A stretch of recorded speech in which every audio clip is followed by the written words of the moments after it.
Welcome, everybody. We're going to wait a little bit to make sure everybody in the waiting room is in. There's a couple folks who aren't going to be able to make it today. Gust is fighting fire, so we're all going to be wishing him well while he's doing that important work for his community. And a very scary picture. He said, everybody else is just on vacation, but Gus is out there like with a burning background. Doing the hard work. All right, well, why don't we go ahead and get started? A couple more people might join as they're able to. You all saw, I hope, from the agenda that today's HOTAC meeting is a little bit less structured than our previous meetings. Really, it's a continuation from last week where we were doing a dive into the draft rules, trying to get your initial considerations, thoughts, questions. Today is the next step in that. So Thea will take a few minutes to frame out sort of where we are and then breeze through the slide deck from last week just to reset what the rules are. And then we thought we would just go through the three phases: referral, audit, and agreement. And we've got some questions for you if you want, or you all can raise issues, key considerations, or stuff you just kind of want to talk more about. So today is really an opportunity for this group to just keep wrestling with the draft rules as they are, and as we prepare to take additional feedback back to the DLCD home office, the RAC, and others, so that we can start working on V2 of the rules. And I think with that, oh, before I go on, I do think it's also important as we're talking through some of these pieces, really for us to keep the equity considerations in our mind. And I know Thea will probably say more about that, but we can get sort of myopic on how does this impact me or my organization. And I really want us to be thinking about Oregonians as we're thinking through these rules. And because some of the components are procedural, and so it's easy to just think about systems and process steps. But if we can also be keeping this idea that the whole point of this is so our vulnerable community members can be well served by the collective us, I think we'll have better success in creating rules that make sense and do the job that they were intended for. So that's just a reminder on that. Thea, I'll turn it to you. Yeah, thank you so much, Cadence. And that was like a perfect tee up because that's pretty much where I wanted to start us. I'm gonna share my screen quickly. And I wanted to start essentially, wait,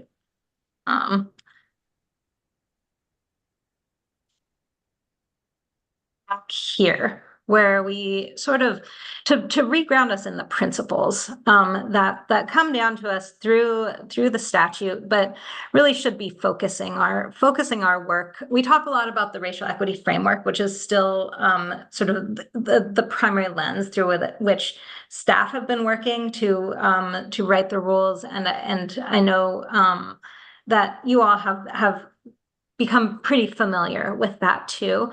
I do just want to spend a minute on this slide because I think it's pretty important to recognize that a lot of that, while it's also coming from our commission through the racial equity framework, is coming through the statute as well. And you can see that in these principles that are outlined here in 1978.130. So, in addition to baseline increasing housing production, the developing affordable and equitable housing is right on the tail there. It's right up there in the top goal. And I think that, we just need to remember that as we're going through. I know it can be, as Cadence said, a challenge, it has been a challenge for me at points when I'm just working through sort of like the puzzle of like the, getting the language right, or the steps, how to line the steps up. So anyway, with that, I'm just gonna move us on.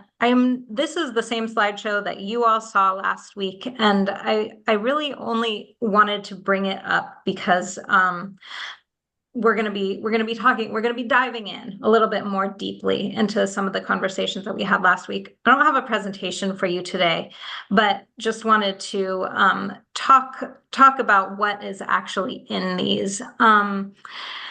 You will have seen, if you got to review the actual language of the draft rule, and understand from the statute, that the first two pathways into referral are through inaction on your HPS, so failure to adopt your HPS, or failure to act on one of the actions outlined in your HPS. We didn't spend a lot of time talking about that last week, and I think we can a little bit more. I think that particularly this evaluation of whether a city has acted on their HPS actions as outlined in their document can be a little bit hard to pin down. So would love to talk a little bit more about that with you all, and see if what's in the rule language sort of sufficiently clarifies what DLCD will be expecting, and if there's any sort of unintended consequences there. We have all spent a bit more time on the performance-based referral because that is sort of the biggest, newest body of work that needs to be developed here. And again, just to reorient, DLCD determines the maximum number of audits on an annual basis based on the capacity and funding circumstance in the department. Then moving down, there's an objective threshold for referral eligibility, which is the lower 50th percentile on both total and affordable production. Once we have that sort of wide net of cities that are eligible for referral, we'll consider whether we want to remove some cities from consideration. And this is another big point that I'd love to dive deeper in here. If there are reasonable standards by which we can sort of evaluate whether a city can be eligible to be removed. And one of those, as we've talked about a fair amount in here, is acceleration. One of those might be a set of best practices.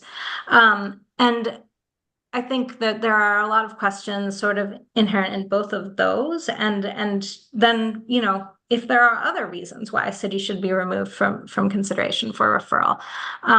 So that's another area where I think there's a lot to talk about. And it's written into the draft rule. That doesn't mean we've settled somewhere. So really, please bring fresh eyes and fresh ideas there if possible. Finally, the remaining eligible cities, as it says here, prioritize simply based on severity. And then with this overlay of equity, looking at the equity indicators that are coming to us through OHCS, and layering that in with the severity to try to identify whether there are significant fair housing issues in a city. The audit process is extremely procedural. I don't know if we need to spend a lot of time talking through that process right now. Essentially, it's about connecting through from the referral, what barriers can be identified, what barriers the city and DLCD together can identify. I'm going to sort of skip through this because, I think that if there are clarifying questions here, we can definitely get into it. But again, this is this comes through to us from the statute, and it's pretty prescriptive how this needs to go. One element that we can talk about a little bit more is the comprehensive versus standard audit. As I said, there's a pretty prescriptive set of requirements that come from the statute in the audit, even in the standard audit. So what does the comprehensive audit include that the standard audit doesn't? And how does DLCD prioritize their capacity and funding capacity between those two needs? So where do we draw that line? The way it is outlined in the draft rule, a comprehensive audit has sort of a deeper level of engagement and a broader engagement with community interested parties than the standard audit. And that's the primary difference at this point. Into the Housing Acceleration Agreement,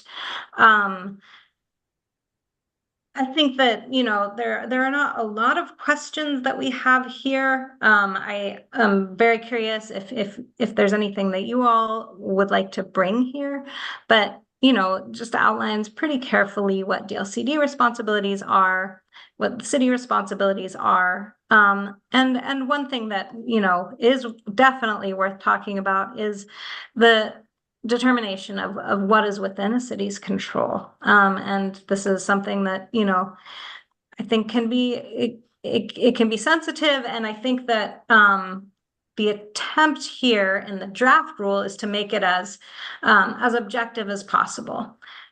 So is this sufficiently objective? Is this, are there other elements that should be considered? And is it something that are there things that are missed? Are there nuances or contexts that are missed by taking this very objective approach? Finally, there's this ladder of enforcement.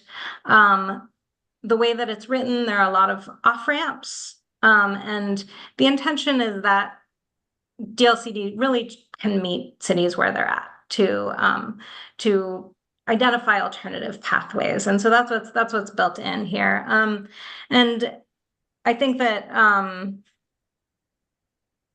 that's relatively clear, but again, very happy to spend some time talking about that. And we have some discussion questions, as Cadence said. We can pull these back up, but I'm gonna stop my share now. And we can just kind of dive into a conversation. Again, I think I said this in the email and Cadence said it at the top, but what we're hoping for right now is a very open dialogue. I would love it if you all can talk to each other. I think, so far it's been a lot of sort of Q&A style with us, and that's great. If you have clarifying questions, please ask away. But this is all of our project. I want you all to feel ownership. So yeah, with that, I think we can go for it. Good. All right, Samuel, lead us off. So there were a couple logistical questions that came up for me while I was reading through the rules. First off, I noticed that there's a acknowledgement that the number of midpoint reviews are going to be different by the year, and that can affect capacity. And in looking at the schedule, there are a lot in like 2028, and then so I guess 2030 and 2031. There would be a lot coming up, whereas in 2026 only Eugene, it looks like, it has a HCA. So are you anticipating changes to the schedule in order to make it easier on the capacity at DLCD to do those kinds of audits? Yes. Okay. Yeah, okay. No, that's a great question, Sam. I think that, it's the schedule has sort of grown organically and looks like it. So what we need to do before this program really starts is to regularize that that schedule, and that will be complicated. It's not going to be a simple task, but that is sort of a prerequisite for this program working. The other question I had is there an even earlier off-ramp for cities that want to swap out strategies before they end up getting referred? Yes. And that is in the midpoint review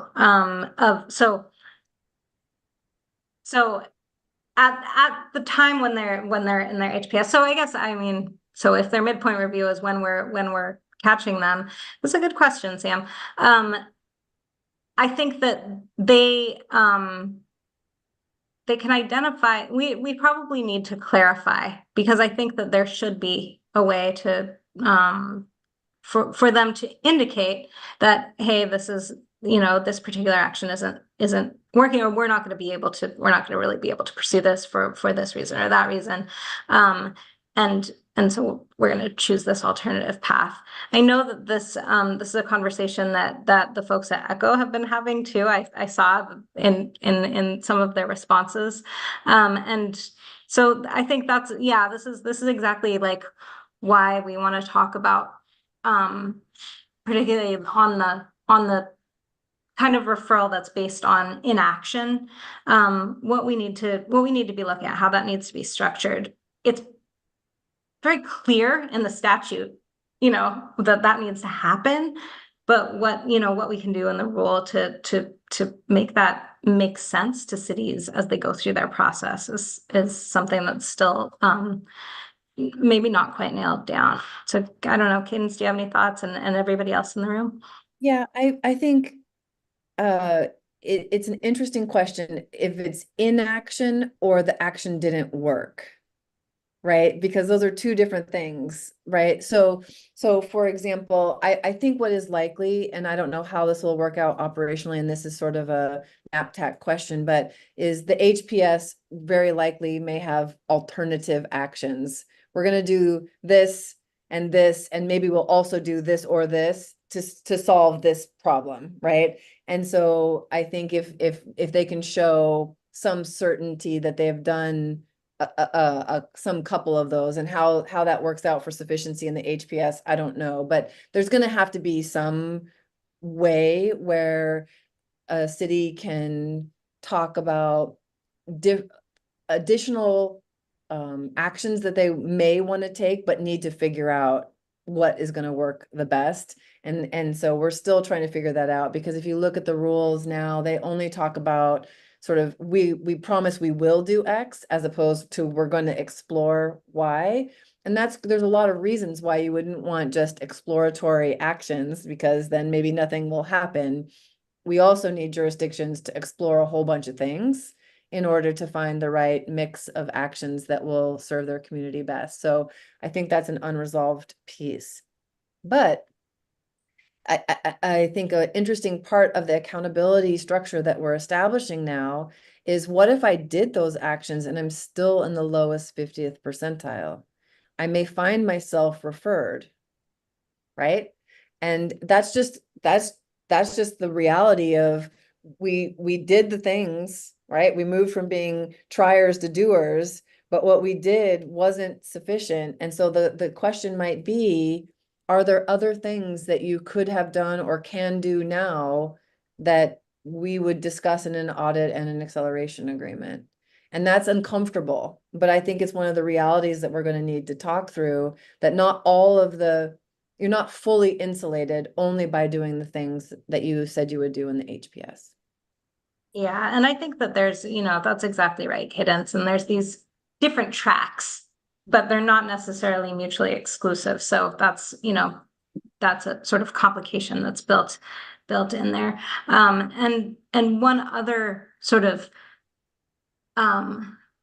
complexity to bring in is, we do that, you sort of gestured at, Cadence, but we really don't want to set this program up in such a way that has a chilling effect on cities, like taking on many and new and really ambitious actions in their HPS. So how to structure this to both support, setting really high goals and not punishing people for not reaching those goals. I think that deserves a little bit more nuance in this section of the rule, and I think it's definitely something that we'll be coming back to. It's not finished. So yeah, really great point. And Michael, I'm sorry, your hand has been up forever. No problem. This is good. I wanted to obnoxiously jump in and say maybe there needs to be another item at the end of the line with talking about the audit and agreement. We haven't talked very much about the hammer at the very end of it that needs to exist to justify the entire rest of the process. What is LCDC actually going to do if it all falls apart? And how can that be predictable in a way that both helps the cities talk to their constituents about the consequences and helps LCDC not be flailing around at the end of the line if necessary? Can we get a little bit of information more about your thinking about that? What is exactly is possible legally? It seems to me the more predictability, the better. A great question, Michael. I think that, up till now, the way that we have been thinking about this, and Cadence, definitely jump in if you have a different perspective, is we don't have that much authority over LCDs. Staff can suggest, pathways and actions, but I think that the way that this is structured so far is once it gets to LCDC decides whether there's an opportunity or a possibility to sort of create sort of a more standardized response. I think might be a question for our general counsel, to be honest. I'm not totally sure, but a great question and something that we can go back and explore for sure. What do you think it would look like? Like what would you want that to be? Mary Kyle and Julie and I were kicking this around earlier today about would it be possible to have for DLCD to have a copy of the proposed motion that would be introduced at LCDC, or that the staff would expect to offer to LCDC for a vote, and amendments, they can amend it, but this is what we would be proposing to LCDC in the event that you walk away from the HAA. And here's the model, or this model code would take effect on these lots if this happens.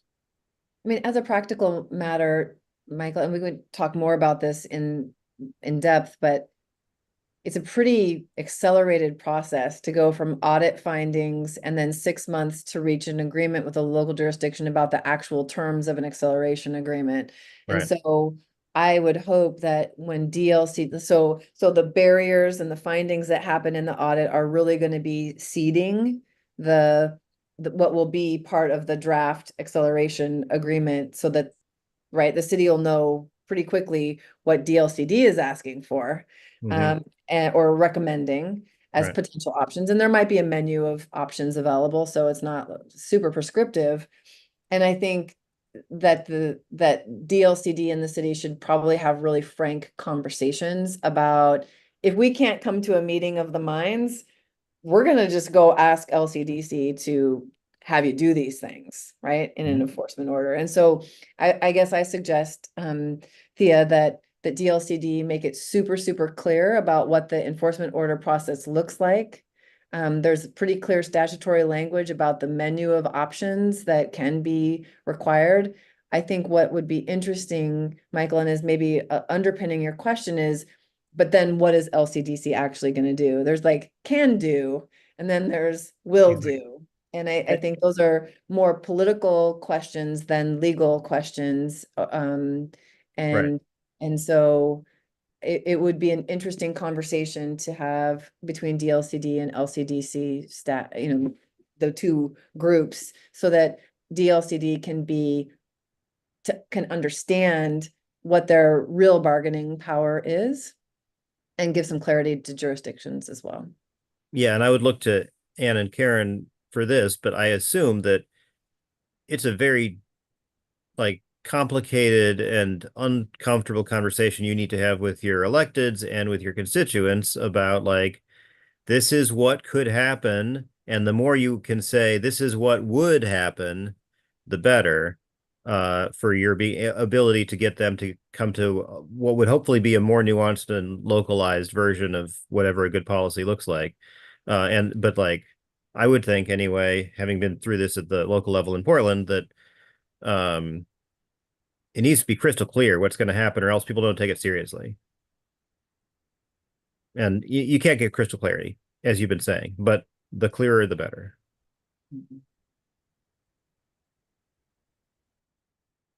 Yeah. The whole process is going to be same and different, right? And so I think it will take a couple trips around midpoint reviews for the system to really be healthy and understandable. But the more that we can front load clarity, the better, because it's just going to be a little bumpy for a bit.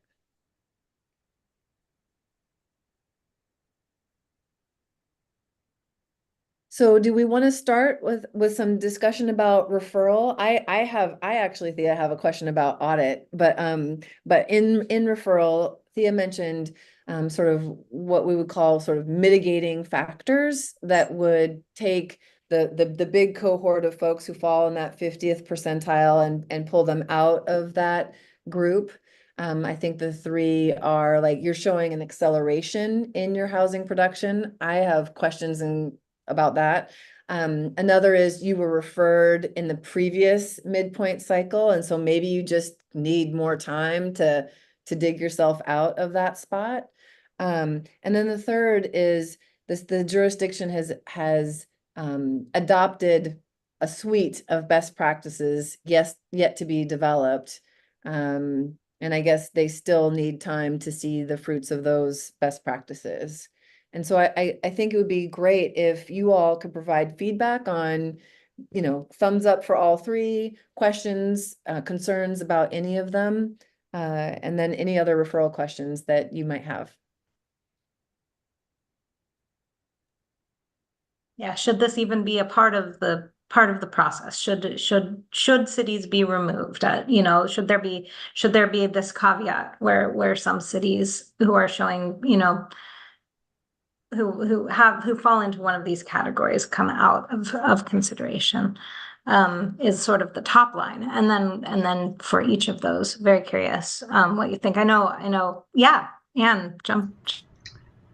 Well, first I want to say thank you, Michael, for bringing up the issue and providing some clarity about the enforcement, because we have had counselors ask us, what's going to happen if we don't do this before? So I think that's great. But back to the question, I do think that we may adopt a suite of tools and strategies, but we don't control when development happens. And so, yeah, I think that's my biggest concern, is that we've adopted strategies, but it's taking time for development to occur, or the type of development that we really needed. So yeah, I mean, I think that if you've adopted the strategies, that would be a lower priority of city going into referral, I think, because a lot of that is outside of our control, so yeah. Yeah, Michael. And I really like the preferred pro housing policies referral path as a way to get at what you were just saying. And it's like, you can't control the outcome, you can control the input. You're evaluated on outcome if that works, but if not, then you're evaluated the input. And so I really like this design in that sense, at least. We've had some conversation come up just internally about whether this program is, aside from this small element, this program is about outcomes. It's about measuring outcomes. Does weaving in this sort of singular input out, does that muddy the sort of clarity of focus of this program, or are there other sort of, does it undermine some of what this program intends to do.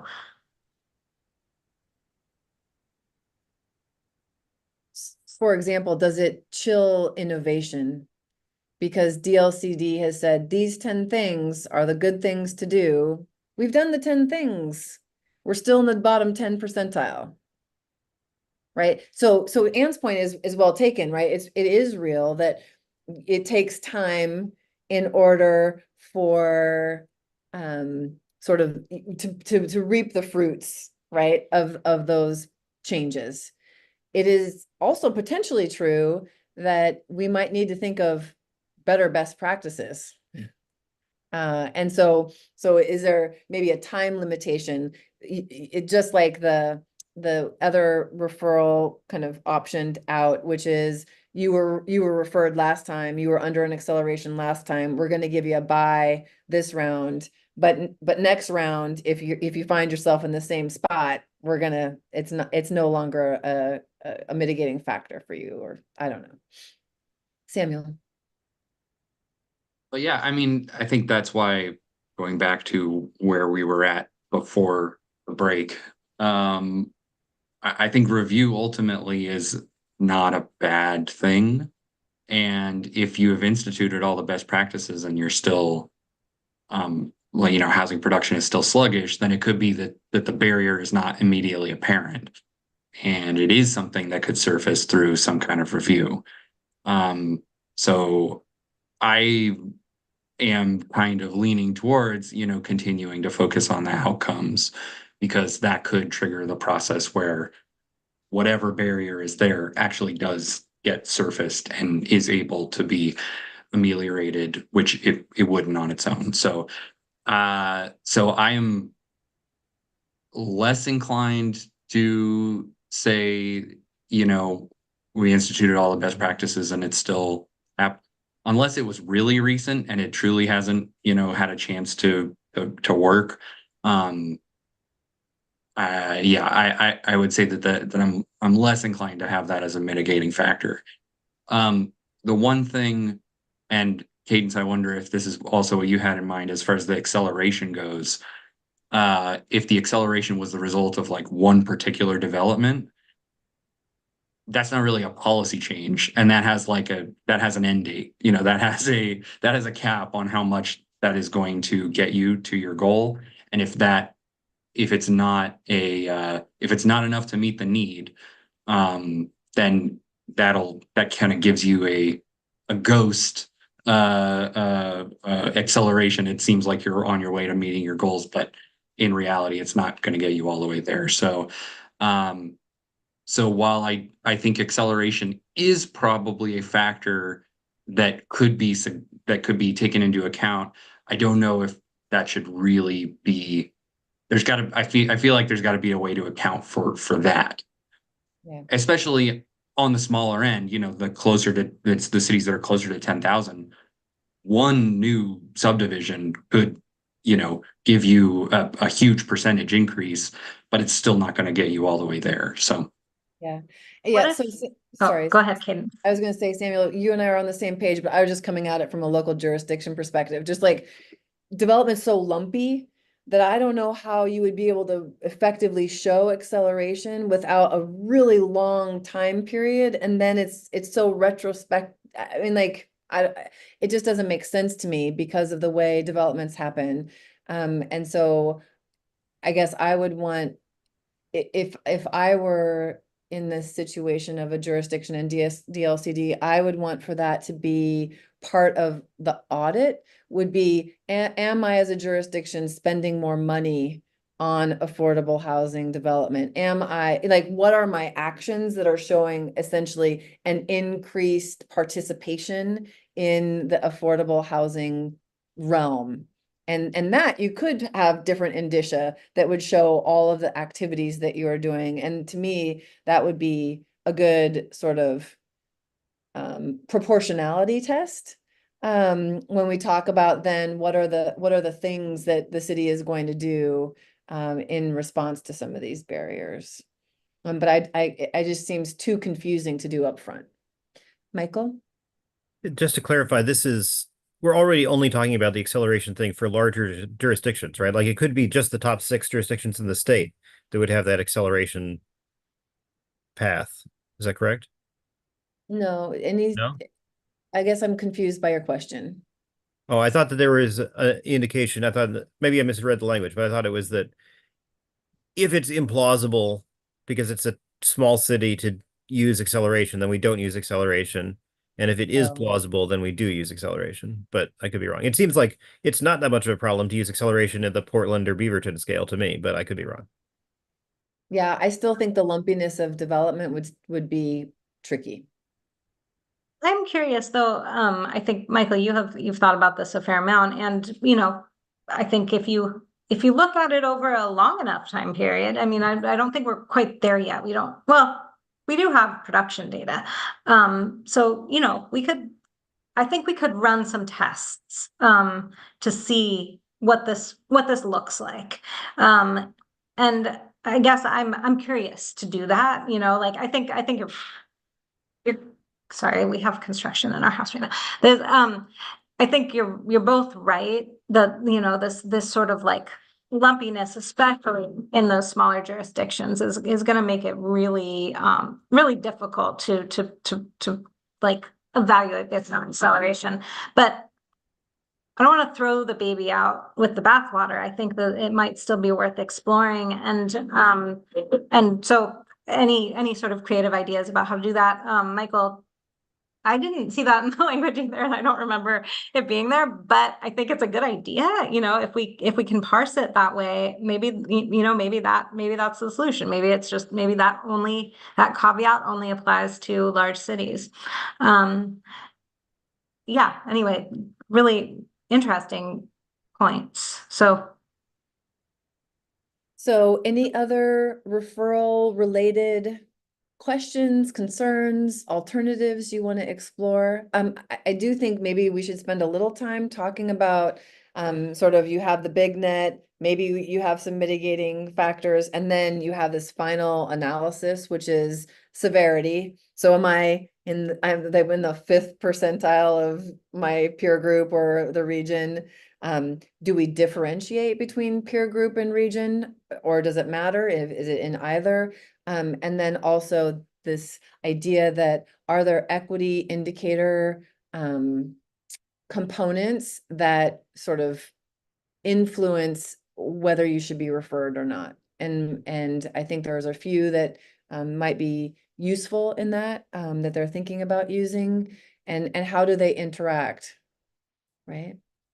So I'm in this 45th percentile for total production. I'm in the 25th percentile for affordable production, and I've got some questionable equity indicator results as compared to somebody who's doing great on, affordable production and not great on total production. Right? Should some of those considerations be weighted more significantly when you're trying to figure out who's in and who's out? And Yeah, I was thinking about like comparing Albany and Corvallis. I mean, you would think that we're peers, but I mean, they've been an entitlement city a lot longer. They adopted a CET back in 2017. They've been raising a lot of money for affordable housing where we don't have a CET yet. We don't really have a reserve. We don't get home dollars, et cetera. So, I mean, moving the mark on affordable housing would be a lot more challenging for us until we build up a pot of money to be able to maybe incentivize with local funds, for example. Even though Corvallis and Albany are almost the same size city, we don't have the same history, and we've been growing a lot faster recently than Corvallis. Anyway, those are thinking about the affordable housing. I do think, back to Sam's point, outcomes are really important, but there's that bumpiness timeline, and some of the tools may take a while to ramp up, right? I mean, if we were to go just count how many middle housing units we have right now, well, and we've had a lot of pre-apps, we've had some stuff going, but we don't have anything on the ground or very little on the ground yet, right? And we adopted that stuff, it was early 2022, I think it was. I think I also don't think being referred is a terrible thing. I think it's just a good chance to do stuff. But what is the right time period? Is 4 years enough for those of us that are outside of Metro? 3 years in Metro may even not be enough. And I know that might be in statute, but what's the right time period? And can we just look at, hey, we've actually had interest in activity, or we have some stuff that's in the pipeline, but we don't have final building permits yet, or whatever it is. If there's some flexibility, which it sounds like there would be in providing that data and reporting to DLCD on our performance. It's just, and knowing, the affordable housing piece could be challenging. And honestly, a lot of our affordable housing is taken care of with vouchers, which I know we're not counting in this, but publicly supported non-voucher housing in Albany we're getting some, but it's not necessarily because of what we've adopted. So in our strategy, I don't know if any of that made sense, but No, it does. It's going to be really interesting to see how when we think about what are the best practices and which of those best practices become norms, right? And so again, for me, it goes into sort of the proportionality. Like, do you have a construction excise tax? Right? Are you beginning to build the capacity? Are you doing these other things? I don't know. Do you have an affordable housing tax exemption available so that affordable housing developers know that if they site in your city, they're not at a disadvantage than if they went to a different city that had it, right? It seems to me that in a fairly short amount of time, like a decade, that kind of short amount of time, there are going to be some things that started out as opt-in optionality, things that local jurisdictions could do that are actually going to become things that either on the basis of referral or through HPS adoption are just going to have to be things that cities do. And so what happens in that meantime? What position is Albany going to be in? Because you have some of those pieces, but not all of those pieces, is a really interesting question. Yeah. Samuel. Yeah, I just want to, back up what Anne is saying. I am perfectly fine having, applications in the pipeline being treated as an outcome. Like, I do think that clearly the city is on its way to meeting that need. And especially when it comes to multifamily, like the timeline on delivering those units is long enough that, yeah, you might just have to be okay with having things in the pipeline and not necessarily built yet. The one caveat being sometimes the permitting process is the barrier, in which case that also needs to be evaluated on its own. But yeah, I'm totally happy with the idea of like things are coming, being good enough as a mitigating factor. Yeah. One good way to get a bunch of applications in the pipeline is to jerk up your SDCs and downzone your downtown, right? And then everybody will file applications that will never get used right away. I guess I'm. This is why I feel like there's no perfect system. To respond to you say I'm like, we're not going to solve every problem. We should pick a few things that we think this process can solve, and we should try to solve those well. I guess that's why I like the best practices list as like one of the paths out. Though I also hear what you're saying about the need for it to be outcomes. I liked Cadence's like concept of like you can't get off the hook so many times in a row. Maybe that's a possible compromise, but yeah. So I think, yeah, oh, sorry.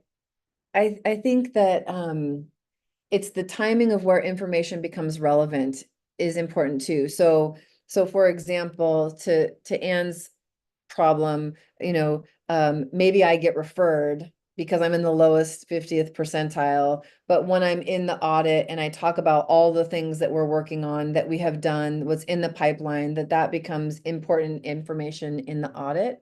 And leads to particular options for the acceleration. Keep going, right? Or for example, we're going to actually make you say, how many planners you maintain, right? So you might have upped your FTE so that you could continue to actually process all this additional stuff or whatever staff you need to make it happen. But you in your acceleration are going to agree that you are not going to dip below that number of FTE, right? So it's a way of ensuring that they maintain the level of investment that they say is what they're trying to do to make it all work out. And so it may be that the acceleration agreement itself isn't a whole suite of a lot of new things, but a continued commitment to do those things that you're already working on. That's right. And I think that that's where the nuance comes in. The referral is relatively objective. But when we come to the audit, that's exactly right, Cadence. That's where you consider, when we actually look at what is in the development pipeline in the city and what may be causing the slowdown. If it is something that the city can do something about. If it isn't, then what DLCD can do to help clear that path to get those those developments built. So that's like a good grounding reminder, Cadence, like, to look at it and it is a holistic program. So, pulling these out is sometimes puts us at risk of forgetting that there is this sort of, you weave it through. So that's an important point. Do we want to stay on referral, or should we move into the audit? I have a lot of audit questions. I want to share one thought I just got by text from a careful viewer of the YouTube channel. The on the permits count, maybe that's also a one-time count, get out version. Maybe permits expire after they've been active after a certain number of days. Anyway, there would be other ways to cut the baby. Yeah, you want to have good data and you want it to be reliable. And so there is a little bit of a speculative nature to permit data.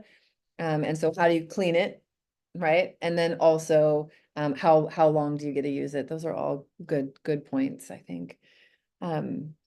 So on audit, my first question is a little bit, I don't know if it's esoteric, but the current process is that DLCD is going to collect all this information, whether it's a standard audit or comprehensive. And the city is going to provide a bunch of information to that process. And at the end of that period, right, DLCD is going to write specific barriers, right?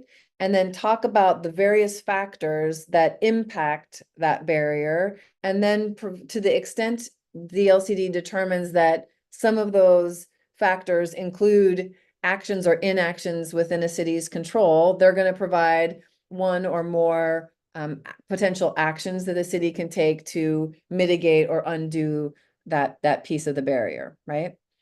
I think my question for you all is, what information do you think would be really helpful for DLCD to be able to do that? And then we can talk about, well, what does it mean to have something be in the city's control? If there's an inaction or inaction that's like 10% of the barrier, or if it's 90% of the barrier, right? Like most things aren't completely in isolation. And so just any thoughts that you have about that as well.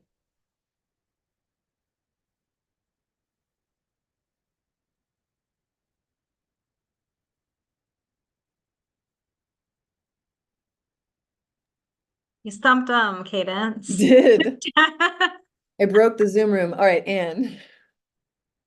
Well, I mean, I like how you described that, but when DLCD is looking through all the data they've collected and all the data we've given them, I mean, without really being here and knowing all the other data behind the data, like, oh, the reason why that building permit took so long is because, we were waiting for information to come back, from the builder or whatever. I mean, those kind of details, whatever. But I'm just wondering how DLCD would determine our performance, I guess, from an outside perspective, you know what I mean, without really knowing even further details. So, I mean, but I see why we might want to have a threshold or something like that. But I would feel like the city and DLCD would be in conversation with early findings or something like that. The data seems to indicate this, and then,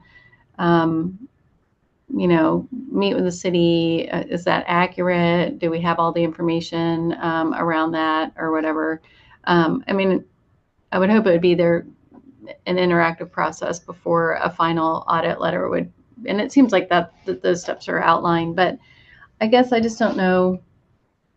There's so many factors that impact housing and the market and it getting built on the ground. It just seems like it might be challenging to determine whether, you know, pinpoint specific things, you know, it might be challenging for DLCD staff, and how do we make it easier for them, you know, to start the conversation? And I don't have any good answers for you, but. Well, you did name one thing, right? Which I think is really great and part of the principles that Thea was emphasizing early, right? That this is supposed to be sort of a collaborative effort between the state and jurisdictions to try and make housing production happen. And so you really named it. It's like, okay, well, DLCD, you think these are the barriers? Let's talk about it. And maybe we'll totally agree that it's because, you know, something outside our control, or maybe some of the things that are in our control that we agree are barriers to production. But I was also pretty nervous about like how DLCD would just actually do that. And I just had a really quick thought about that. Maybe the city self-identifies, kind of like when you do your evaluation, you have your own performance evaluation, and knowing that DLCDs, what are they using? What is the template that they're using to go through their work, and that we, the jurisdictions, go through and kind of grade ourselves on these things and provide that information, and then talk about that, and then go through a more formal, yeah, okay, well, you know, DLCD agrees or doesn't disagree, or what tools. It might help lead to better recommendations from DLCD about what the city should consider. I mean, I think the conversation again is the most important thing, but if we have a chance to go, here's why we think we didn't meet this or whatever it is, then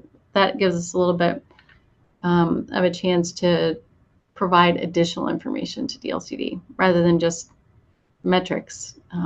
So I think that's a really good point, Anne. And I think the intention, as you said, is in there. And, you know, the city provides us this data, you know, but we can probably build more clearly into the rule, an avenue for that conversation to happen, for the city to say, identify what the city thinks are the barriers. You know, you probably know better than, you know, definitely better than DLCD staff just coming in. So, you know, that kind of interactive element and partnership is like totally pivotal to this program working.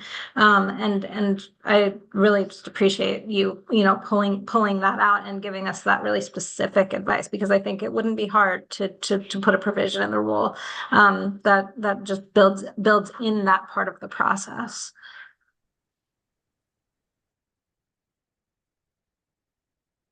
anybody else have thoughts about that? About how, like, well, also just the idea of like, what would a specific barrier look like? What would you want it to say? And what does that even mean? Like in a practical way? Go ahead, Samuel. I think one that comes up a lot is feasibility, and Michael will probably have some very specific examples of this, where on paper, a city has plenty of land zoned for multifamily, but in practice, it's just not feasible. Again, I probably told this in this meeting before, but I've seen multiple cities where multifamily was, or they on paper had enough land for multifamily, but it was on slopes to a degree where it was literally never going to get built. Yeah, so I think that that's really the barrier. Maybe not in all cases, but a lot of times that's going to be the barrier that needs to be addressed is feasibility of construction. Right. So if we followed that thread for a minute, right? DLCD would look at development code, zoning code, would see where multifamily is allowed, right? And so it is a kind of a factual deduction that you could make. Oh, you've got 2 multifamily zones. They're all like, like that. That could be an identifiable barrier that would be within a city's control, to modify the zoning. Okay. And Well, regarding that, I mean, that's the buildable lands inventory. That is where you identify this stuff. I mean, we did our buildable lands inventory in 2019. So whatever the state methodology is, I mean, that we are required to subtract out lands over, 25% slope, et cetera, or whatever. And I mean, we are kind of doing some of that, but if they're more practical on the ground issues that can be factored into that buildable lands inventory, then we're getting it at that stage, because that is the first piece of doing your housing needs analysis, right? I mean, part of it. Then you can start working on, do I need to rezone land? Whatever it is. So, I mean, we caught all that in the housing needs analysis. So it's kind of a little late. I mean, hopefully you would have outlined steps you need to take to address lack of land of the certain type in a certain location during that adoption of your housing capacity analysis and buildable lands inventory. So, yeah.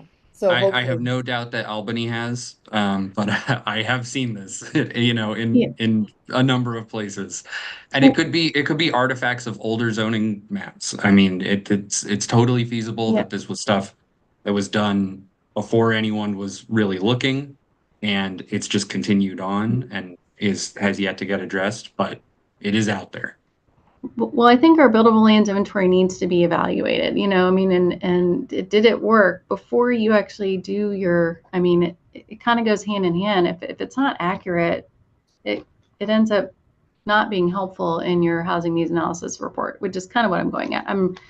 Now, the low hanging fruit can disappear. And yes, while these lands are buildable, they're more costly to build. Wetlands, any type of slope or whatever it is, But I mean, I think it was a really good point. How do you catch that before, so that cities are starting to plan, for the housing needs that their H&A said they needed. So. yeah, it will be really interesting. Again, this is like what's going to happen in years 1 through 10 of the system, 10 through 20, and 20 through 30. I think you'll see different issues popping up at different times, because maybe in that first iteration of your housing needs analysis and your HPS, you catch 70% of the things that Samuel's kind of mentioning. And you might find yourself in referral. And so then you start addressing some of the rest of them. By the second or third round of referrals, it will be really interesting to see how many things are within the city's control. And then what are we going to do, right? So what's the evolution of the system over the 20 to 30-year period where cities have done the things that they're able to do. We've talked a lot of times about how there's much that's within a city's control, and there are many, many things that are outside a city's control. Michael. Just verify Sam's prediction, feasibility is so widely encompassing, right? There's so many different fail points, and you're only as strong as the weakest one.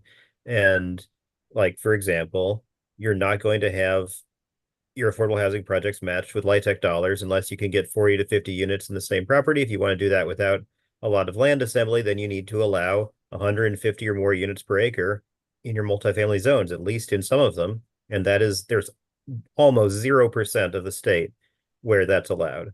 And so there's a long way to go before that becomes viable. And another factor in viability isn't just location on a slope, but location in the market demand. So in East Portland, we can allow skyscrapers in Gateway, and they will not get built until such time as Gateway has been thoroughly gentrified. um, thus defeating the purpose of the production. So the like the location within the city, which is something that everything in this analysis is unable to assess except for the equity process. Location within the city is also a measure of the efficiency of the zoning. So slopes aside, BLI aside, right? Yeah, so there's a lot going on.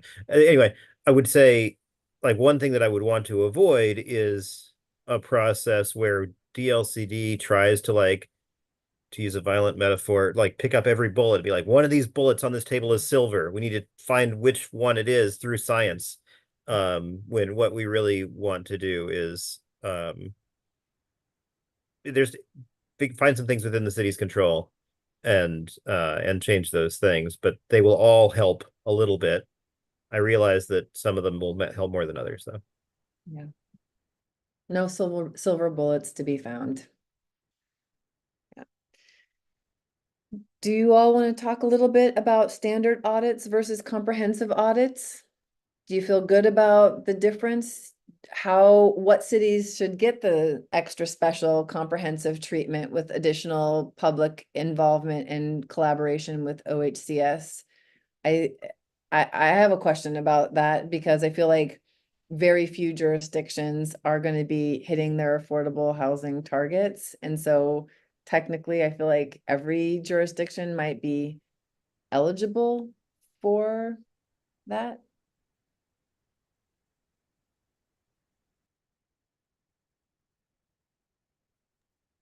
Sorry, I'm just also going to invite Ethan to jump in to talk a little bit more about identification of barriers and other things. Ethan, not to put you on the spot, but I think that you're in the room with us. So we might not to take away from your question, Cadence, we can take this in different directions and get back to that too. Yeah, thanks, Thea. Yeah, I think in your point about, I think there is some in the acceleration agreement, I think there, or in the audit, I think there is some deference to the local government's identification of their barriers, right? The local governments are going to be going through the contextualized housing need analysis, all of the housing production strategy. They're going to be identifying alternative approaches and landing on some of those, final housing production strategy. Inherent in that is, an understanding of what those barriers might be. I think what DLCD can bring to that conversation, though, is kind of that statewide perspective of, okay, we've seen these are kind of throughout all of our reviews. These are kind of the common barriers, and let's take a look at those ones specifically. And then also what DLCD brings is statewide resources, whether it's models or templates or pilots or best practices, and the resources that are allocated to the department to assist local governments in going through this process. So I think we can, to Thea's early point, I think we can institutionalize that partnership and that review process in those identification barriers in the audit process. So That makes good sense, Ethan. All right, folks. Go ahead, Samuel. Well, I mean, I think that the flip side of that is that DLCD has to be both thoughtful and strong when it when it acknowledges those plans as they come up, and maybe even have a willingness to ask cities to go back to the drawing board if they did not, adequately do the work when it comes to coming up with the contextualized housing needs, or their plans had a lack of ambition in the housing production strategies, relying on cities to kind of self-inform what the barriers are, I think could take us down a kind of a wishy-washy road, if we over rely on that. It's a good point, Sam. And I think, built in both into the statute and into the current draft rule is a lot of other review DLCD is required to do. So that I think that's sort of that's the backstop there. Like, you know, so formalizing the city involvement is like maybe the first step in that review process. And the other element is engaging with other parties, you know, so with those developers who are trying to build in that area, with the, you know, with CBOs that are trying to house people there. So I think, you know, you're totally right. That DLCD, what this program, the intention of the whole program is to make sure that somebody is taking a holistic look at what is stopping housing from getting on the ground. So staying skeptical is pretty critical. Go ahead, Anne. Well, I do agree that complete with Sam and what you guys just said. I think there may be some issues and strategies that are much more political in nature, and I don't see a comprehensive audit being a bad thing if I'm going to get money and support from the state and working through things that maybe failed that we've already tried. So, I mean, I'm just going to use this as an example. We're kind of hopeful. We're finally having our CET discussions and we're doing the MUFTI and all that. Seems like we have council support right now because of the council we have. Well, I mean, we'll see. I mean, we know we have some support from some of those, but let's just say we've tried some of these things that are really critical to certain things in our HBS or whatever, and they've failed.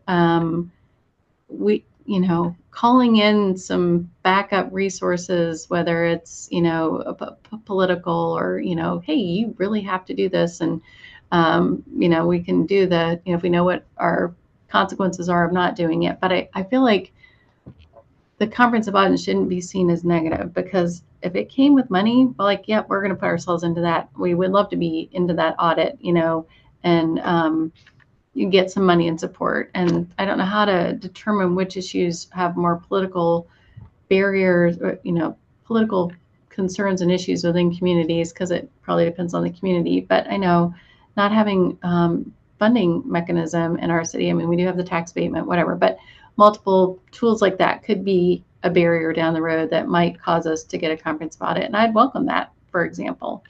But each city, of course, will have different barriers, whether it's, opposition to rezoning or whatever. I mean, if we're doing stuff legislatively, usually, sorry, you know, we're taking the comprehensive view. It's not a quasi-judicial. We're able to usually get all that stuff to happen. But I would think if there's a way to somehow look at the list of strategies, the harder ones, maybe that could just be seen as a helpful audit, because I see there's more public engagement, more time. And how can we use that to improve the situations in cities rather than it seem like it's punitive, you know, even though I know it isn't necessarily intended that way, but people may, I don't want to have a comprehensive audit, but if there's a big benefit in it, yeah, I would want it. I think it would be interesting, because I think more folks might actually want a comprehensive audit than a standard audit, especially if it brought OHCS to the table, depending on how that sort of interagency coordination worked, because it might highlight ways in which more affordable housing dollars could possibly be made available. I don't know, or technical assistance that could be made available. The good news, though, is whether you have a standard audit or a comprehensive audit, you're getting DLCD technical assistance and access to DLCD pots of money. So regardless of the type of audit you go through, that is I think a mandatory requirement in the acceleration agreement that's made available to cities. Sam. Yeah, I mean, I think we kind of talked about this with the referral part, but I think maybe you get a standard audit if you have not yet initiated those best practices. And if you have initiated the best practices and you're still getting referred, then that seems like the logical trigger for a comprehensive audit, because that's where you're going to find the things that can't just be addressed by adopting best practices. That's a really interesting take. I thought you were gonna say the opposite. But I understand your reasoning, right? Because it's like, this is a trickier thing. We need to like do a deeper dive. I like your thought process. I was thinking about it the opposite way, where like you're already, you're already trying hard. So we're just gonna have you go through the standard as opposed to the folks who are maybe feeling less eager. But I think actually your logic makes more sense, because it really then is a joint investigation into what can we do to make this better. It's an interesting thought. Yeah, I mean, this will be your problem, not necessarily my problem. I don't, I'm still a little concerned about how that shifts the workload, where you could end up with a bunch of comprehensive audits in 1 year. But I think it's the most logical for addressing the core issues. Yeah, and I think that DLCD, at least in the draft rules, is really, when they do the initial capacity, they are thinking both how many comprehensive and how many standard they can do. And so it's just who will slot into those available spaces, is the referral question. Is that right, Thea? Yeah, that's right. And, so it's, Sam, your suggestion is kind of blowing my mind right now. I'm trying to figure out work, but I think I think you're right, I guess the issue would be if it was if that was like an objective, like for a city to go into a comprehensive audit, that wouldn't work, because we are sort of coming from this like framework of setting sort of our capacity limit first. And if for some, if there were 5 cities that all needed comprehensive audits in 1 year, for instance, we might just not be able to do that. And what would that mean for the program if we built it that way? But definitely something to think through. And how, if there's another way to sort of get to that same analysis, or that, to elevate those issues. My cat just knocked over my flowers. Good save. It was exciting. Anyway. Any other thoughts on comprehensive audits versus standard audits? If not, I think there's another interesting audit question that we can talk about, which is, we've talked a little bit in different times in our TAC about the coordination role for DLCD. And there is in statute this concept of asking OHCS to do some kind of a parallel audit and participate in this audit process. But there's no real, and there's mention of maybe mediation, right? It could be recommended by DLCD, but there's no real sort of statutory mandate that other state agencies or others participate. And so we wanted to open up the floor and talk about your thoughts on realistically, or even aspirationally, what can DLCD do, and suggestions about what the current pinch points are, or areas of tension where DLCD is needed. And Palmer Mason is here from DLCD to help us tackle those questions. And so I'm hoping we can offer some thoughts and insight onto that issue. Yeah, thank you, Cadence. And just to remind, I'm sad that Al isn't here today, because right as we were leaving last week, he brought up this kind of interesting point about sort of that there's been like a historical intention to have some entity in the coordinating role around housing, but nobody ever quite slotted in there. And what Al said last week, if you guys remember, is he was glad to see that DLCD has starting to step into those gaps. I was hoping to sort of drill down a little bit more with him, but I also want to throw that out to you all, like what are those gaps, and what ways do you see DLCD, stepping in some ways. We have the directive to do so in the statute. However, we don't have a lot of authority over, you know, other agencies necessarily. So what does that look like? And Palmer is DLCD's new interagency coordinator. He knows this landscape really well. So thanks for joining for this conversation, Palmer. And I think that you had a good way to sort of frame out some of this also that can help us like drill down a little bit deeper. Yeah, thanks, Thea, and hello, everyone. Again, Palmer Masons at DLCD. I'm the new interagency coordinator, which was a position that was created in Senate Bill 1537 from this last session. Yeah, I am very interested in hearing from you all, and the way that Thea and I talked about approaching this discussion was a bit the way Cadence teed it up. It might be easiest to talk about what are the challenges that you all see where agencies aren't playing well together, or they have programmatic or even rules as applied, as they apply them to particular circumstances that create challenges or barriers to housing production, rather than ask the other question, which I think has been asked a few times, and it is a good question to ask, which is what can DLCD do to solve these problems? We thought it might be helpful to flip it around the other way and say, what are you seeing? And then we can work with Cadence and the other consultants to kind of creatively start to maybe problem solve and come up with some solutions to those more discrete problems.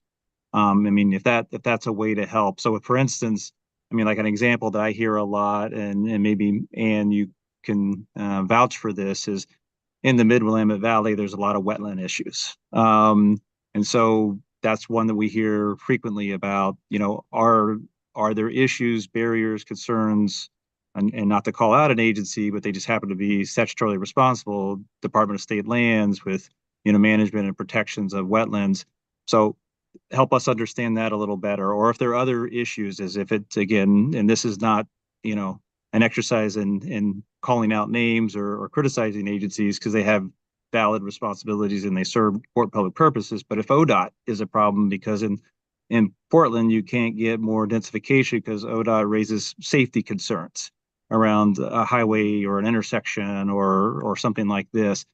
That's kind of helpful. So helping us sort of see common problems and barriers can help us then work back to some solutions. And I'm happy to jump into some ideas, but I think probably we're more in the information collecting stage at this point. All right, folks. We've heard DSL and ODOT. Are there other pinch points with DEQ and others that you might want to add to the mix? And I think generally, like, how are those challenges arising, right? What are the difficulties in resolving them? Karen. So I haven't been speaking much today just because I think that we haven't had as much direct experience even putting together the strategy. There's a lot of new here, and there'll be a lot of new here for a lot of other folks, but I don't have some direct experience. But I do think in the space of interagency coordination, that it is something that we should be thinking about in relationship in the Portland metropolitan area specifically. Right? I think that it will be interesting to see the interplay even between different jurisdictions within the Portland metropolitan area that may have different levels of housing production, even though they have had the same actions taken, if that makes sense. And it's more a function of development or developer's choice versus not, I mean, and I think there's an element there that how do we have those conversations? So it's not that a jurisdiction is a roadblock, but in some ways, how do we account for that?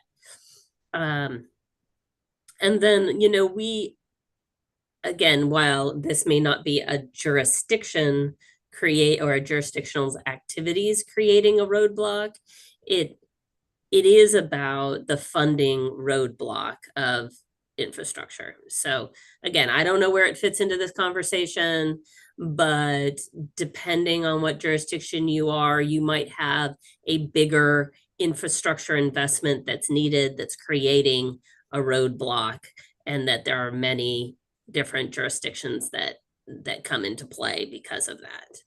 So so those are just a couple things I think about that are really hindering different jurisdictions' ability to see all of their planning work around housing come to fruition. That's really helpful to hear from you about that. I'm curious, like, what do you think what would a resolution look like there, Karen? Like, would bringing everybody, all of those jurisdictional actors to the table around that issue be useful, or is it more like just finding, hunting down and finding funding that's available to finish that infrastructure project? I guess it's hard to say. I don't really know. I mean, we're trying to project ourselves into the future, that it's difficult. But Daisy was here earlier, but I don't see her here now. I feel as if there's a role there with regards to what Metro's required to do within their coordination that may interplay with this work. Right. And because that is not clear to me, what that role and what that will look like in the future, it's hard to say how it should be reflected within this rulemaking process. So that's sort of where I fall, because I do think that I think the jurisdictions within the Portland metropolitan area will all achieving their targets at extremely different rates, right? It's going to be all across the board. And even those that are making a lot of actions might not be achieving what they want to be achieving. So how do we account for the fact that we work as a region and not just individual cities? And I think that's a big difference from where we're going to, is that we're being held accountable by a city by city basis, where historically it had been more reliant upon the region to have some sort of either role or discussion in supporting that kind of the promotion of various types of housing. So there's just a gap there, right? As we move towards, okay, hey, each individual city is going to be responsible, but we can't deny that we're within a region, I think is my point. Yeah, that's so interesting, Karen, because there's like competing policy objectives, right? Because on the one hand, you're talking about housing is a regional problem. We need to solve it as a region, valid. And also we want jurisdictions to do their fair share. Right. And how do we accomplish both of those objectives in a way that is rational? And I think that's going to be a tricky question to answer. I guess there's another piece for me, and it's sort of similar, which is, as Palmer said, state agencies are doing their jobs, right? They are mission-based organizations that are trying to uphold laws and policy objectives. And sometimes those policy objectives are in tension with housing production. And so I think one of the questions is how do you get folks together at a table to talk through the multiplicity of policy objectives and how they can work with less friction? And we can have both sort of roads that run, right? Water that's clean, and also homes for Oregonians. And sometimes that's tricky. Sometimes it is just a matter of money, but sometimes it's like ships in the night. Samuel. So this is obviously not something I have firsthand experience with, but it is something that I've heard from cities before, which is that building codes division being a barrier to meeting accessibility targets specifically.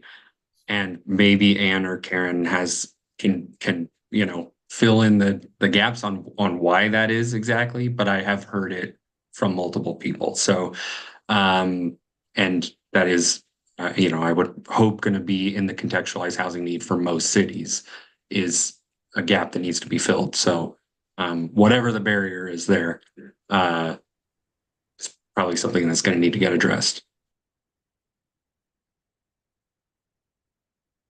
Yeah. Oh, go ahead, Anne. Yeah, that's a big barrier. I mean, we know that we need more accessible housing units and figuring out exactly that, but requiring something at the local level that goes beyond the Oregon Structural Specialty Code. I mean, we don't even know how to do that. I've had our building official ask, but I feel like they need to increase the number of accessible or type B units, I think is what they are. It's extremely small amount of new housing that is accessible, and it's only in multi-dwelling units over a certain size and all that. So it's not being adaptable, and it's not necessarily being visitable, but I mean, that just gets kind of technical.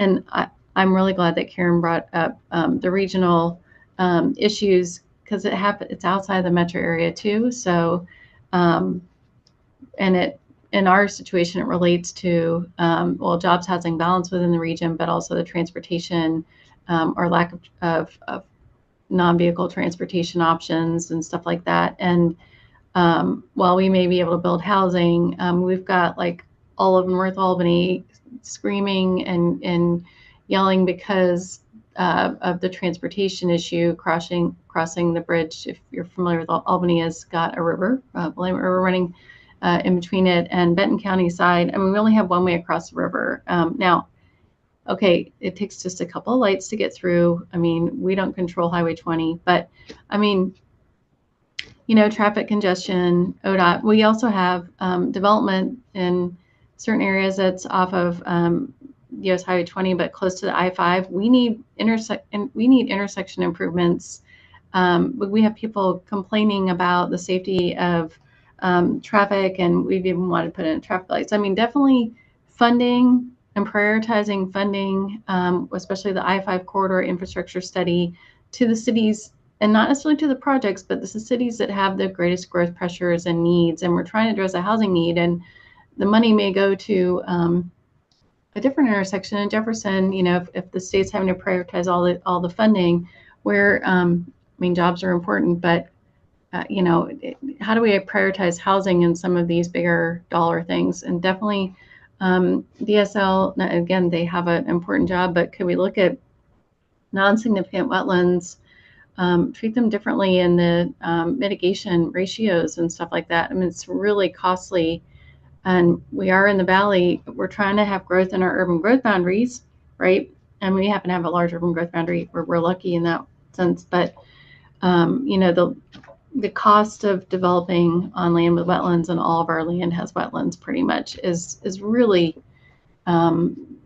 big. But yeah, the transportation infrastructure, like we have to put in a whole new road connector in order to free up some industrial and housing land because of the proximity to the I-5 interchange. I mean, there's just a lot of stuff like that would be helpful. And, having OHCS allocate money to, projects in our region is important. I mean, so all those agencies, and whether there's any one thing you can work on, it's kind of case by case basis, but we definitely have obstacles to certain areas of our city being ripe for development. And then, like, we have buses that run once an hour in a loop. So, we're trying, one of the greatest costs for households is the cost of transportation. We want affordable housing. We want them in climate friendly areas, but honestly, how long is it going to take for us to have the bus run 2 ways, or, more than once an hour, so it's feasible, or getting people into, bikes and e-bikes and all that? I mean, it's just so complicating to navigate the needs that would work best. And, you know, we're trying to like, hey, we want mixed use development, all that. Well, it's not penciling here yet. You know, is it building code? Is it, you know, just the land? Is it lack of, we just don't know what it is. I mean, we know it's a lot of ingredients, and it's going to take a long time for us to have those ingredients. And, you know, people look at us like, I mean, these climate friendly area rules were silly. I mean, of course, we think they're great, but, you know, people aren't going to get out of their cars in Albany and blah, blah, blah. Well, it's like a chicken and egg with infrastructure and having all of the different modes available. So it can get complicating, and just getting support and having somebody help us navigate. I think that it's great that Palmer, you're able to do that. But yeah, what would be specific that could be spelled out a little bit more with that coordination?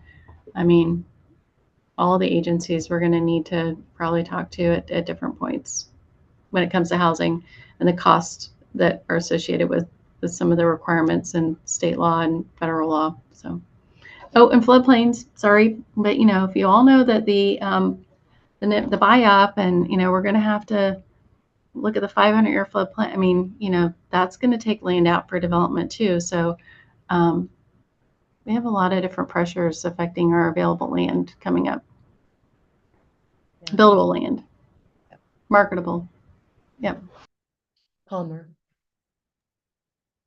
Yeah, thanks, Cadence. And Anne, really appreciate your comments. So first, the obvious, yes, so many agencies touch some aspect of housing, whether that's financing, regulatory, design standards and such. But I was curious, of all those different issues you talked about, you know, floodplains, wetlands, transportation, are there barriers that are, which of those are the bigger barriers? Can you sort of on the spot, and I am putting you on the spot, so I apologize, but you know, in the moment, can you say, well, the most frequent barrier for us is which of those? And maybe there's no way to really quantify that, or even, you know, at a qualitative level, but do you have a sense that we most frequently see a challenge with this type of scenario? Wetlands, number one. Wetlands, okay. I Number thought you one. might say that. Okay. Yeah, we've been saying it a little bit, maybe too often, but it is a barrier. And then I would say transportation dollars for critical connections that are needed, and then for helping us get, you know, more bus route. I mean, I know there's the MPO and the funding from the feds on that, but I mean, just to make things work, to have the kind of communities that we want to build, and to make areas actually that are zoned for development but aren't ripe yet because they're missing a couple of these ingredients. I would say transportation, so just help with transportation in general, the cost of, you know, collector and arterials, or safely crossing Highway 20. You know, I mean, like Highway 20 going through Albany. I mean, you know, we're wanting these places to be equitable and have access to opportunities and services and buses and all that. I mean, it's just, it's all interconnected. But those two would be, I would say, the biggest obstacles. And wetlands is real, and transportation costs are having a really big impact on all of our lands in certain areas of town. Crossing the railroad, getting industrial land ripe for jobs or whatever. It's not just housing. Yeah, thanks for that. There is one thing I want to mention. It's not under the auspices program, but in the Housing Accountability Production Office, one thing that we did get funding for were two positions, have housing navigator positions. And I want to talk a little bit, if I can. I know I'm off topic outside our rulemaking, but it's worth mentioning for Anne and others who work for the cities. They are intended, and we haven't filled those positions. So I'll say that this is a resource coming. It's not, we don't have it yet. But they're intended to help at the project level. So if a city or a developer are trying to move forward with challenges from, you know, be those state agency challenges around financing, regulatory, others, they're a resource. What I'm focused on is exactly what the question I asked you, Anne, which is more at a statewide level, the higher level. What are the barriers that we see? That's kind of my role.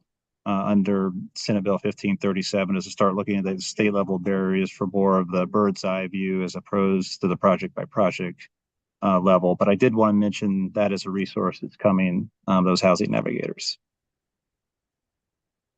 I think, Well, I mean, if the housing navigator is going to help city talk about the bigger issues and not project, are you talking about a housing navigator helping the developer on and the city on a project specific basis? Yeah, Because project I don't think we specific need basis. that. I mean, Okay. you know, I think we have to key things up so that they're right for development. I mean, you're a little bit too late. We're not getting the development because of these bigger barriers at the state level, or, you know, not, again, it's not any agency or anything. It's just barriers due to cost to make all these improvements or mitigate wetlands or whatever. So, I mean, I don't even know that a housing navigator would be helpful at all, honestly. I mean, you know, we were kind of wondering what was going on with all the funding for different positions, and we just haven't thought through how we might use those because we don't really know enough about them. But we need money and boots on the ground here for specific infrastructure needs or addressing it. We don't need another person helping us with some of the things that we know.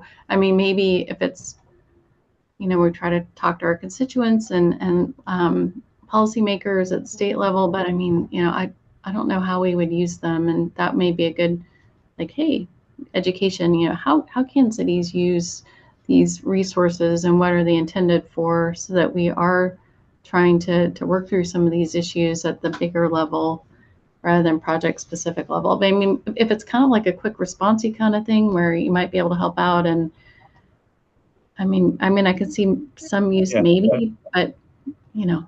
It is intended to be more like a quick response. So sometimes the barrier isn't so much the rule itself, it's how it's applied in a particular situation.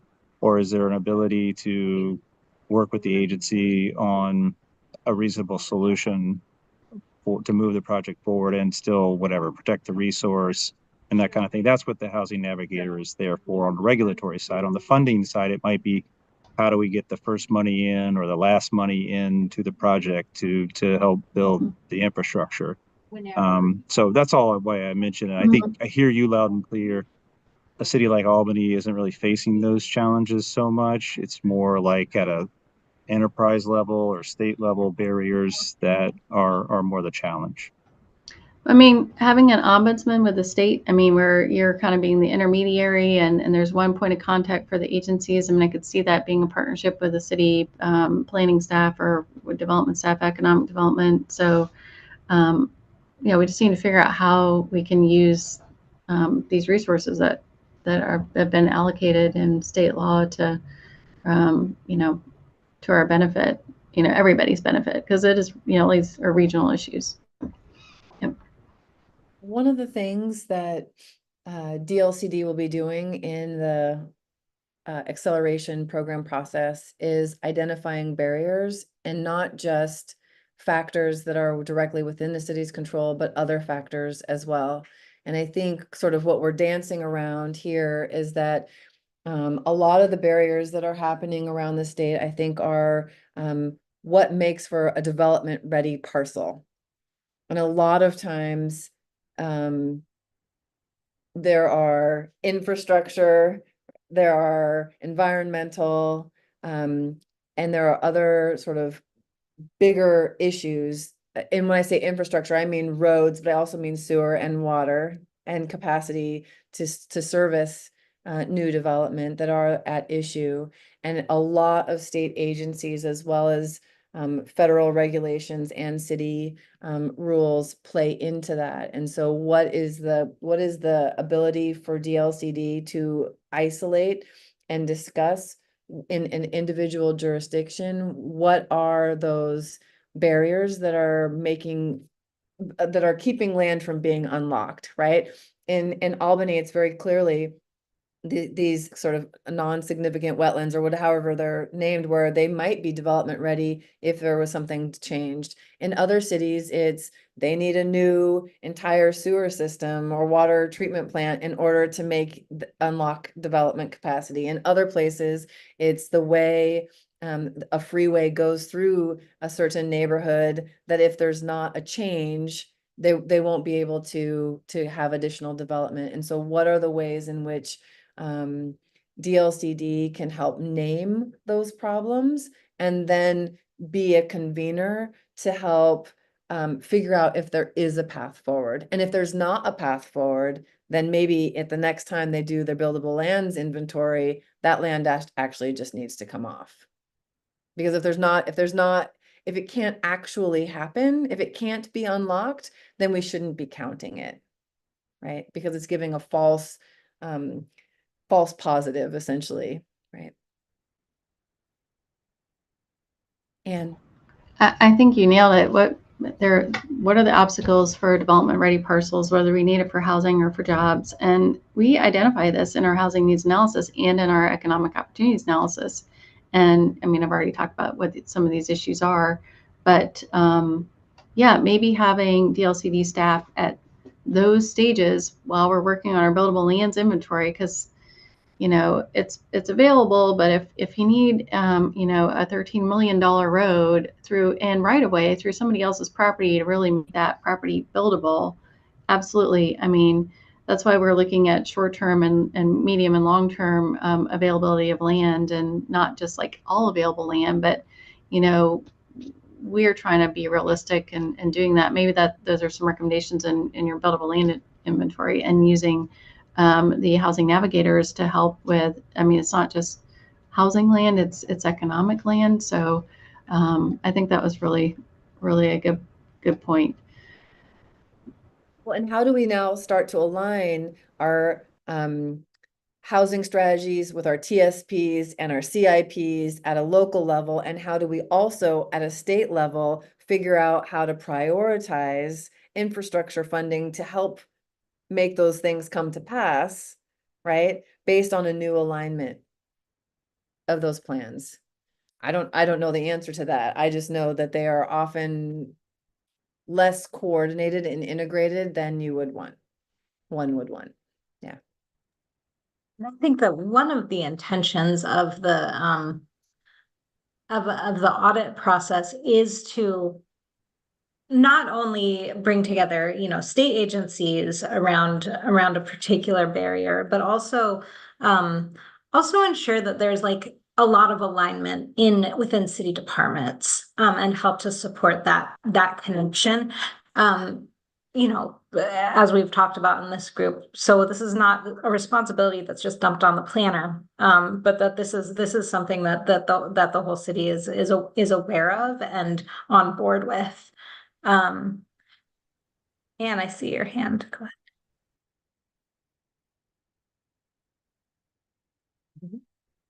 That's okay. Sorry, I didn't meant to multitask and take that down. Yeah. Well, we do a lot of that coordination already. I mean, we don't have a housing division and a planning division. It's just kind of me and some other people, right? So, but I mean, that not all other cities are like that. Small jurisdictions aren't going to have a lot of that, but working with our public works department, and we're going to get going on a TSP, and they know that I get to be involved in that because we have a lot of climate friendly area stuff that we have to comply with.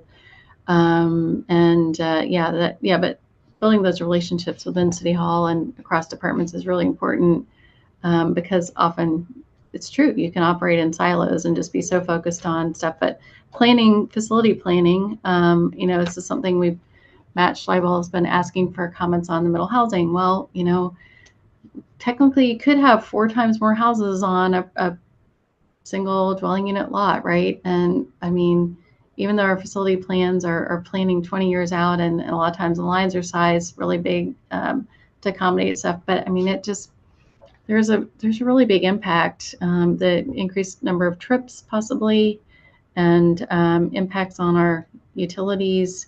We're being hit with all these things, but it all relates back to long range planning across all departments. Yeah.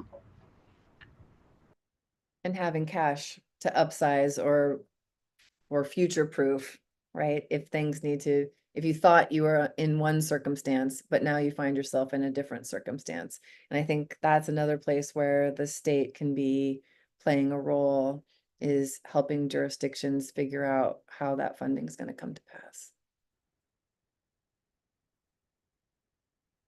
All right. Oh, Sam.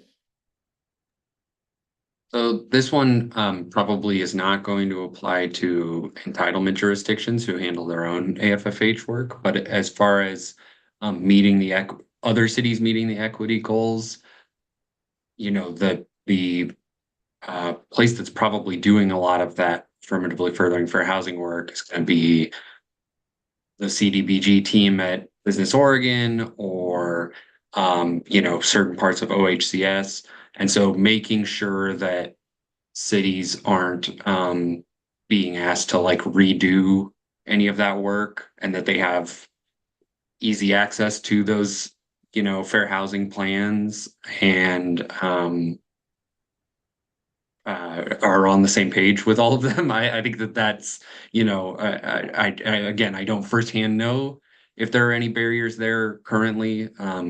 This is obviously, you know, fair housing planning work is going to be new for a lot of cities, but that'll probably be something that will need to be looked into.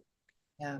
Yeah, I agree. And sort of the statewide consolidated plan process, I haven't participated in that because I was at a larger jurisdiction, but it's a big deal when a jurisdiction goes through a consolidated plan. You learn a lot. And so when you're talking about smaller jurisdictions doing contextualized housing need, and they haven't been through a process like that, and they're relying on the state process, it stands to reason that the state process might need to shift a bit. And so what does that look like? And how does a sort of a federal regulatory schema work when now it's also informing, if they're not directly analogous, but informing contextualized housing need for jurisdictions that may have had some involvement, but maybe not a ton in previous iterations. Yeah. And what do they do about it for their own plans now? Yeah, it's a good point, Sam.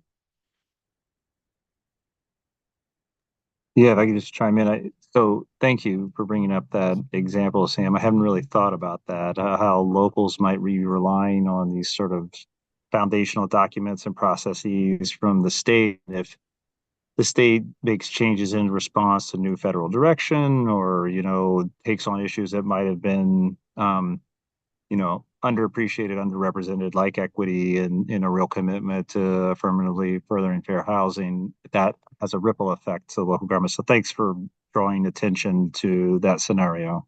I hadn't really thought about that. All right, folks, we've got about 10 more minutes before we close. I think our next meeting after this is going to be we're trying to schedule a joint meeting with the NAPTAC. And so that'll be a whole nother fun rodeo for us all.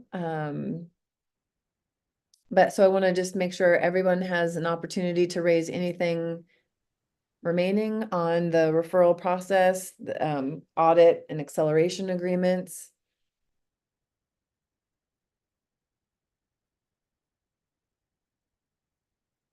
Thea, do you have anything that you want to add?